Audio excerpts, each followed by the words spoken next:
चार मोमबत्तियाँ। रात का समय था।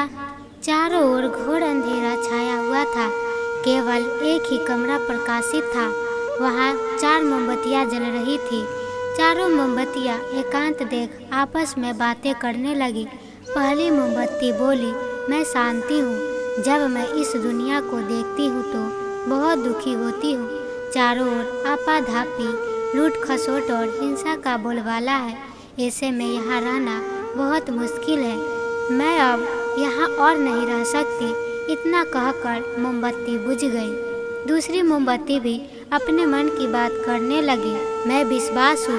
मुझे लगता है कि झूठ, धोखा, फरेब, बेईमानी मेरा वजूद खत्म करते जा रहे हैं। यह जगह अब मेरे लायक नहीं रही। मैं भी अब जा रही हूँ। इतना कहकर दूसरी मोमबत्ती भी बुझ गई।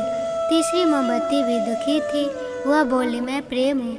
मैं हर किसी के लिए हर पल जल सकती हूँ, लेकिन अब किसी के पास मेरे लिए वक्त नहीं बचा। स्वार्थ और नफरत का भाव मेरा स्थान लेता जा रहा है। लोगों के मन में अपनों के प्रति भी प्रेम भावना नहीं बची। अब यह सहना मेरे बस की बात नहीं। मेरे लिए जाना ही ठीक होगा। कहकर तीसरी मोमबत्ती भी बुझ गई।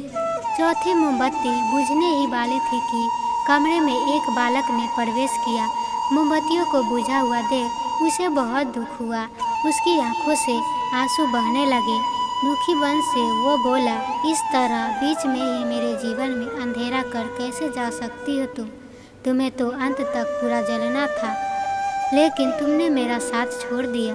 अब मैं क्या करूँगा? बालक की बात सुनकर चौथी मोमबत्ती बोली, घबराओ नहीं बालक, मैं आशा हूँ और मैं तुम्हारे साथ हूँ जब तक मैं जल रही हूँ। तुम मेरी लौ से दूसरी मोमबत्तियों को जला सकते हो।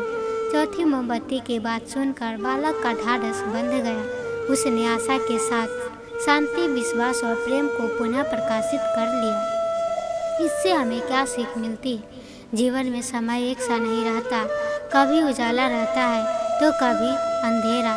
जब जीवन में अंधकार आए, मन अशांत हो जाए, विश्वास डगमगाने लगे और दुनिया पराई लगने लगे, तब आशा का दीप जला लेना। जब तक आशा का दीप जलता रहेगा, जीवन में कभी अंधेरा नहीं हो सकता। आशा के बल पर जीवन में सब कुछ पाया जा सकता है। इसीलिए आशा का साथ कभी न छोड़ें। तो ऐसे ही स्पिरिचुअल एंड मोटिवेशनल स्टोरी सुनने के लिए मेरे चैनल को सब्सक्राइब और लाइक शेयर जरूर करें।